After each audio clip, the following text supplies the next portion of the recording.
What's up, guys? I'm Josh and I lift things. I'm here to talk about creatine, everything you need to know. Before I get into it, every single study that I mentioned will be up in this top left-hand corner. You'll see a little annotation so you can know where to go, and they'll also all be linked in the description. If you like this type of content, please like and subscribe, maybe comment how I can do these things better, and check out these socials that are going to be right here. In case you don't want to watch the full video, which you should do because I'm going to go into much greater depth, it also helps the channel out greatly. Let me give you a too long didn't read. Take 5 grams of creatine monohydrate daily. It doesn't matter when, it doesn't matter what you take it with. So what even is creatine? Creatine is a molecule naturally made in the body. Every person has around 120 to 200 grams of it in their body at any given time, depending on weight. It's naturally found in meat, primarily red meat and fish. What creatine actually does is it stores high energy phosphate groups known as phosphocreatine. As a supplement, it's typically just a white, odorless powder. By the way, shout out Examine. If you ever have any questions on a supplement, just look it up on examine.com. As you perform intense exercise, cells break down ATP, adenosine triphosphate, into ADP, which is diphosphate, and then eventually later monophosphate, but it doesn't matter.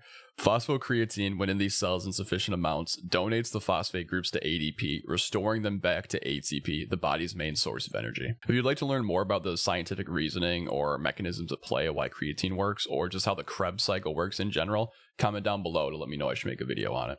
It was once believed that creatine was only useful for high-intensity movements, specifically the first couple of reps of any given set, but that's just not true. Evidence is showing tons of other benefits, such as increased glycogen storage, better recovery, and a few other important factors. It's also commonly touted that creatine forces your muscles to store more water via increasing intercellular hydration, leading to a more full, rounded look. This is mentioned anecdotally by virtually every person who's ever supplemented with it, me included, but the recent studies have shown very little water retention after the first few days of use. Besides this, there are other important benefits to creatine: cognitive function, decreasing risk of concussions, but I'm not going to touch on any of these in this video. So what are the results you can expect from it? You can expect to be a little bit stronger. The sets you were doing before may be a little bit easier. It's really not life-changing, and it's not a replacement for dedication or progressive overload. So how would you take it?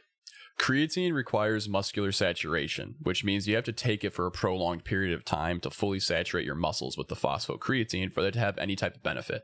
That means it doesn't matter when you take it. You can take it in the morning, at night, with a meal. It doesn't have to be pre-workout or intra-workout. You just take it. So how much should you take? About 5 grams of creatine monohydrate every single day. This is a very big ass question. What are the different forms of creatine? The most studied, common, and cheapest form of creatine is creatine monohydrate. That's the reason it's most recommended to people. There's the most evidence backing it, and it's also just so cheap and readily available. There's no reason to venture further. Other forms of creatine are often invented by new companies hoping to sell you on a brand new advanced formulation that has no performance gain over creatine monohydrate, can often be worse than creatine monohydrate, and are just looking to take more money from you. Again, it is so cheap to produce that these companies just want to increase their margins a little bit by selling you a more advanced formula that really just does nothing. Some of these forms include micronized, which is just smaller particles which supposedly absorb easier. I've seen no evidence that supports this, not to mention, again, it's a saturation supplement. You need to take it for a long time, so it doesn't matter how fast it absorbs. Once you have absorbed enough to be in saturation, you get the performance effects. Another one of these advanced formulas is called creatine ethyl ester, which if we look at this study, the effects of creatine ethyl ester supplementation combined with heavy resistance training on body composition. Results showed significantly higher serum creatine concentrations in placebo and creatine monohydrate compared to ethyl ester. So placebo somehow scored higher than ethyl ester. But then it continues that serum creatine was greater in ethyl ester compared to placebo and creatine monohydrate. Total muscle creatine content was significantly higher in creatine monohydrate and ethyl ester compared to placebo, which makes sense, but there is no difference between monohydrate and ethyl ester. Significant changes over time were observed for body composition, water, muscle strength, and power, but no significant differences were observed between groups, which means why pay the extra money for ethyl ester? Another big formulation that's being sold these days is creatine hydrochloride, more commonly referred to as creatine HCl, which does actually result in muscle saturation with the overall lower dose, about 1 gram a day. but it's still more expensive per serving. So again, there's zero reason to use it. Another advanced formulation is called buffered creatine, where they try to slow the absorption of creatine, hoping to stop some side effects such as bloating or GI distress. But if we look at this study here, a buffered form of creatine does not promote greater changes in muscle creatine content, body composition, or training adaptations than creatine monohydrate. If you come down here to conclusions, No manufacturer's recommended dose promoted greater changes in muscle creatine content, body composition, strength, or anaerobic activity than creatine monohydrate. There is no evidence that supplementing the diet with a buffer form of creatine resulted in fewer side effects than creatine monohydrate. So long story short, use the cheapest version, monohydrate, which also happens to be the most studied supplement on earth. There are new creatine variants every single day, all with the same goal, to take your money. Okay, so now I will go into some of the more common brought up questions. And the first one's a doozy, commonly asked by ignorant parents of children that are hoping to start supplementing with creatine. Is creatine an anabolic steroid?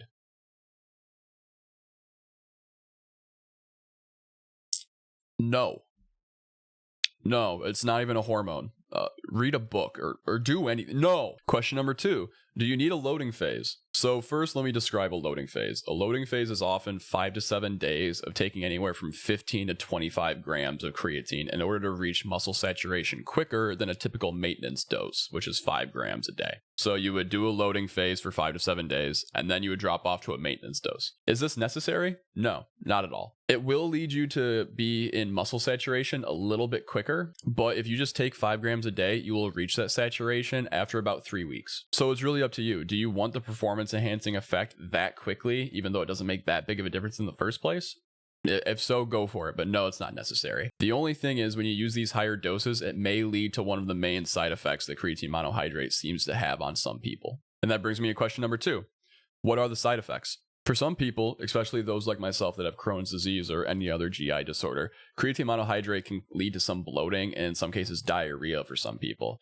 But as this study here that says gastrointestinal distress after creatine supplementation in athletes, are side effects dose dependent? If you come down here to the abstract, there were 2 groups besides placebo. The C5, which was 10 grams a day split into 2 doses, or C10, which was 10 grams a day at 1 dose. The most frequent GI complaints were diarrhea, 39%, stomach upset, 23%, and belching at 16%. We did not find a significant difference between incidence of GI distress symptoms between C5 and placebo group, yet significant differences were found for incidence of diarrhea between the C5 and C10 groups. So 28% of the people who took 10 grams throughout a day in 2 5-gram doses had diarrhea, while 55% of the people that took 10 grams in one sitting had diarrhea. Moreover, diarrhea was more frequent in the C10 group as compared with the placebo group, which stands to reason, but 35% of people were having diarrhea from a placebo dose, which is hilarious. There's no reason to believe that short-term oral creatine supplementation for 28 days has any detrimental effect on the GI tract if taken in a recommended amount, 10 grams per day in 2 equal doses. So this is actually double what most people recommend for a maintenance dose. So the chances of you having any stomach distress are very, very low if you don't do a loading phase. And if you do have any type of stomach distress, it usually goes away once you become adjusted to it after, say a week or 2. Another very popular question, does it stunt growth? I think this is only asked because normally it's younger kids who are super interested in this magical supplement to increase all their lifts, but they're also not finished growing yet, so they don't want to stunt their growth. There's zero evidence that it stunts growth, and via the mechanisms that it works, there's no reason it ever would stunt growth. So yeah, no, it does not. But really, it's simple. If you want to be taller, just pick better parents. Another big concern is, does it cause kidney or liver damage? No. After 20 plus years of heavy research, there's been no evidence of any adrenal damage whatsoever. So moving on, does it cause hair loss? No, it does not seem to. So this massive combination of studies here, which is common questions and misconceptions about creatine supplementation. This entire write-up is basically a giant team of researchers that went through and studied all the different studies that were around to show what are some of the side effects that people keep referencing with creatine monohydrate. Here we go. Does creatine cause hair loss / baldness? The vast majority of speculation regarding the relationship between creatine supplementation and hair loss baldness stems from a single study. To date, 12 other studies have investigated the effects of creatine supplementation on testosterone. 2 studies reported small, physiologically insignificant increases in total testosterone after 6 and 7 days of supplementation, while the remaining 10 studies reported no change in testosterone concentrations. In 5 of these studies, free testosterone, which the body uses to produce DHT, was also measured and no increases were found. It's also worth mentioning that this original study that the fear of hair loss is based on has never been replicated, and that intense resistance exercise itself can cause increases in these androgenic hormones anyways. So no, it does not cause baldness. Another famous question is, does creatine lead to dehydration and muscle cramps? Now, obviously, I'm kind of flying through these, so like I said, please check the description for all the links to these studies. But in summary, experimental and clinical research does not validate the notion that creatine supplementation causes dehydration and muscle cramping. And then here's even some other more important footnotes, like creatine supplementation reduced the frequency of symptomatic muscle cramping by 60%. Now, another massive question that gets asked all the time is, can children take it?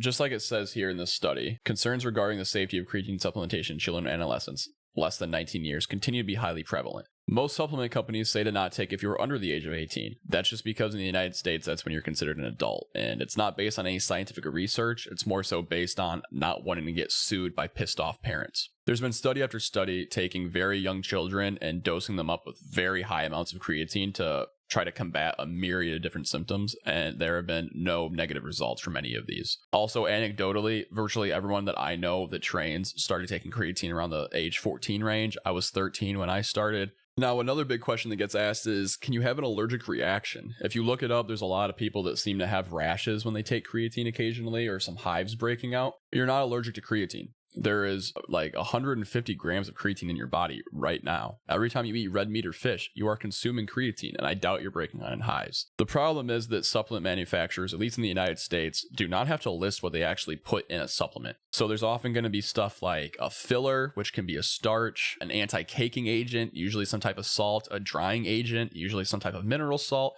preservatives, and any other chemicals they feel like adding that you'll just never know. So good luck finding out what you're actually allergic to. If you're buying some super cheapo brand, that could be your problem. So just try another brand. Another very commonly asked question is, can you get enough through food? To which, maybe. It's really hard to say. This isn't like an exact study. It's from some university website. But they say, where does it come from? And here it says that creatine can also be located in the diet from milk, steak, and some fish. Beef, pork, tuna, salmon, and cod all contain between 1.4 to 2.3 grams of creatine per pound. Now, if you research this, that's a pretty common brought up number. They'll say anywhere from 1 gram of creatine per pound to 2. I've seen measurements as low as half a gram of creatine per pound. So to get your 5-gram dose, let alone if you were loading, you would need to get anywhere from like 2.5 to 5, maybe even 10 pounds of meat a day just to get your creatine amount. So what happens if you're someone that doesn't eat meat products, someone that can't afford to eat that much meat, someone that has digestion issues with that much meat, someone that's cutting so they can't afford that many calories for meat? There's a reason there's a supplement for it. So can you get enough from your food? Maybe. Is it going to be very difficult to do so? Yes. Another commonly brought up question is, do you need to cycle it? No. Again, creatine is a saturation required supplement. So if you cycle off of it, you're eventually just going to dispose of the exogenous creatine that's in your body, and then you're back to having no benefits from it. So once you start taking it, it's not like you have to be on it for life, otherwise you'll have some type of side effect, but you will lose the performance gains when you quit taking it. People also always want to ask, can I take a pill or a lozenge? And the answer is, sure. This study here, the absorption of creatine supplied as a drink in meat or a solid form, says a whole lot of stuff, but eventually it says that creatine ingested as a lozenge or a crystalline suspension in ice cold water resulted in 20% lower peak concentration and 30 to 35% smaller area under the plasma creatine concentration curve than the same dose administered in solution, which just means water in this case. So is there a little bit lower bioavailability? Maybe. Does it matter all that much once you take it long enough? No, not at all. The only thing is powder's cheaper, so you may as well just get that. So guys, that's pretty much it. If you think I missed a commonly brought up question, feel free to drop it in the comments and I'll try to answer there. Or if I missed enough, maybe I'll make a second video. Obviously, if new studies come out changing any of these findings, I'll do a follow-up just so people know that I'm trying to be consistent. This should be everything you have to know about creatine. 5 grams of monohydrate a day. Doesn't matter when you take it or what you take it with. You don't need to load, but you can if you want. You do not need to cycle and probably shouldn't. Has tons of health benefits. It will not double your list, but will make you kind of stronger. You may have some bloating if you take too much, or if you're not used to it, you will be fine. There's no allergic reactions to it. Find a less shady supplement company to buy from if you're having any.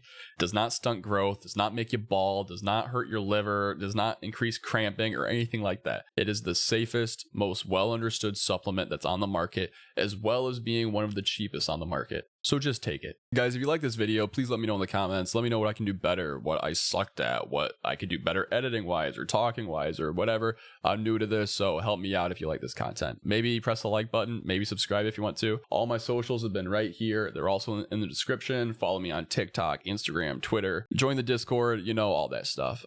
Thank you so much for watching if you made it this far, and have a great day.